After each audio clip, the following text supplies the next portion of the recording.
Welcome to Teaching Truth. Landmarks in the law.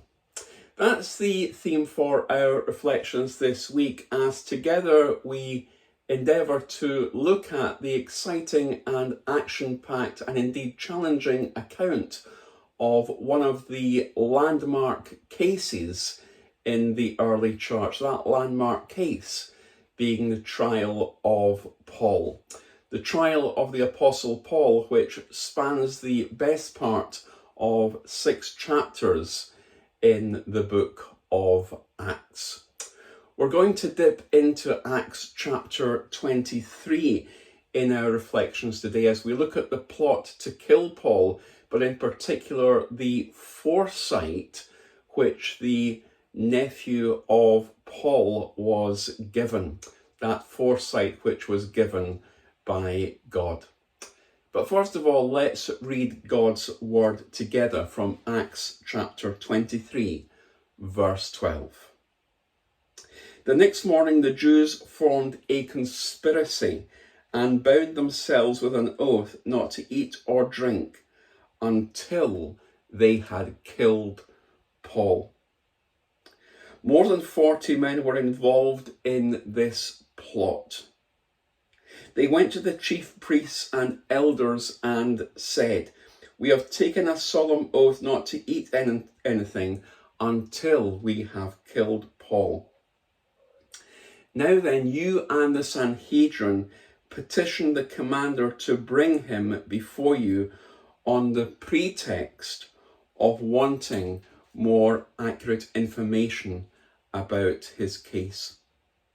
We are ready to kill him before he gets here."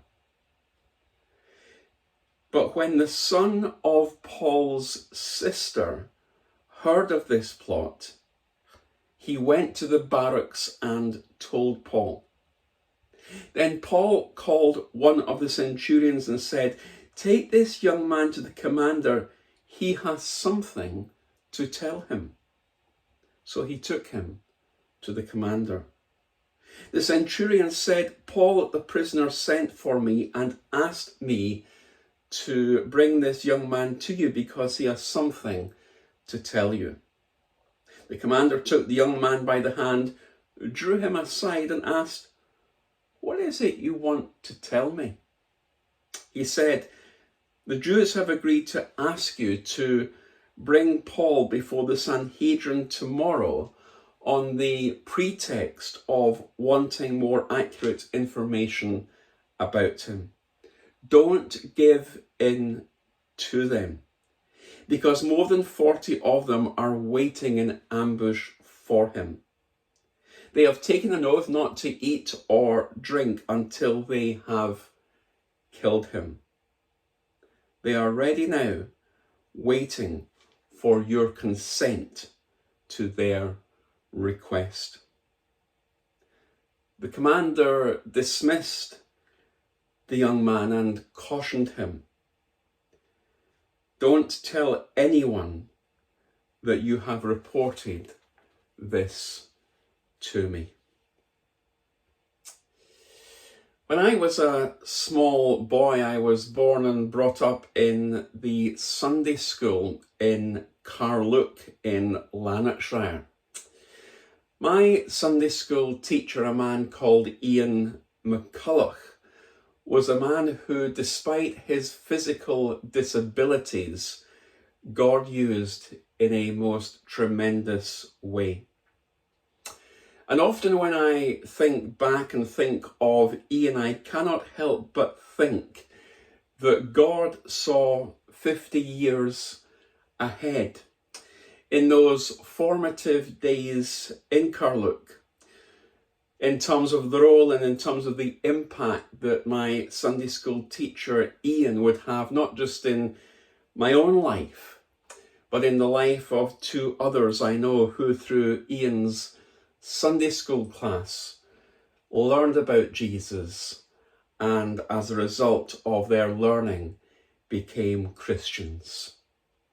Yvonne Reed, now in California, serving in women's ministry, and Jim Fraser in Ayr, now engaged in a football ministry through his church.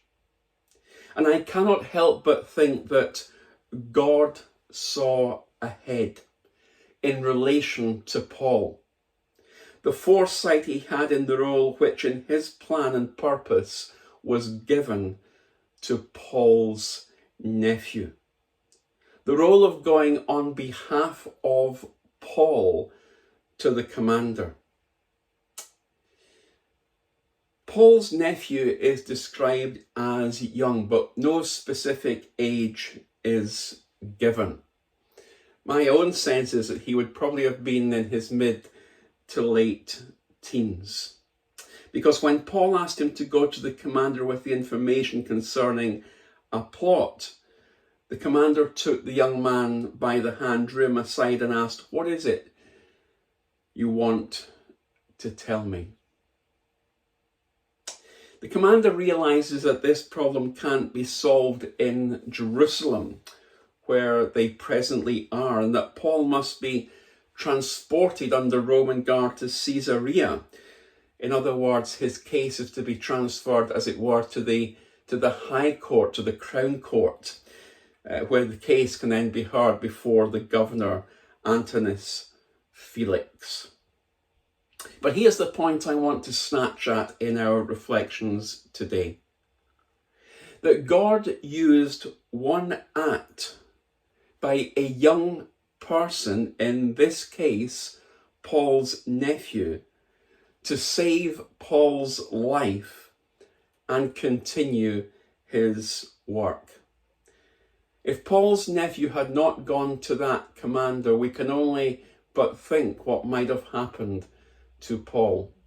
99.9% chance he would have been killed before the day was out. If Paul's nephew had not spoken up and Paul had been killed, think about this. Paul would not have gone on to write many books of the New Testament. And I often wonder in my own life, were it not for a faithful Sunday school teacher, where I might have ended up.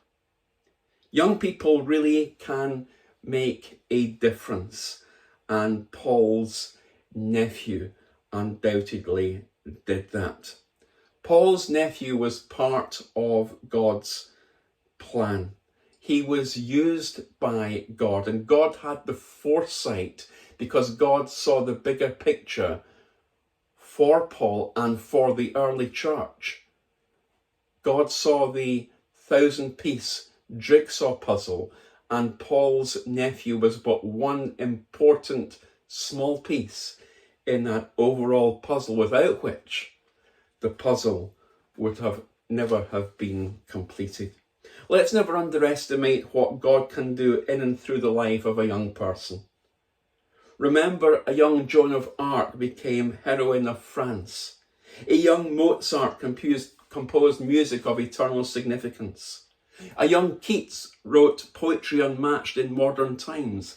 A young Emma Raducanu won the US Open Tennis Championship.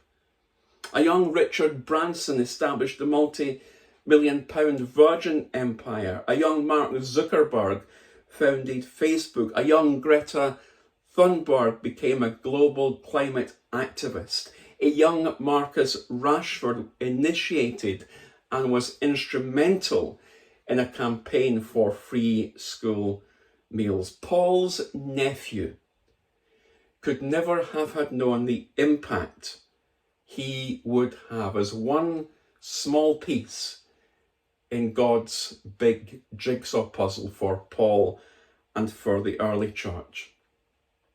And we, as a small piece in God's overall big jigsaw puzzle for our church, for our lives, we may never know the impact we may have in the assignment which God gives to us.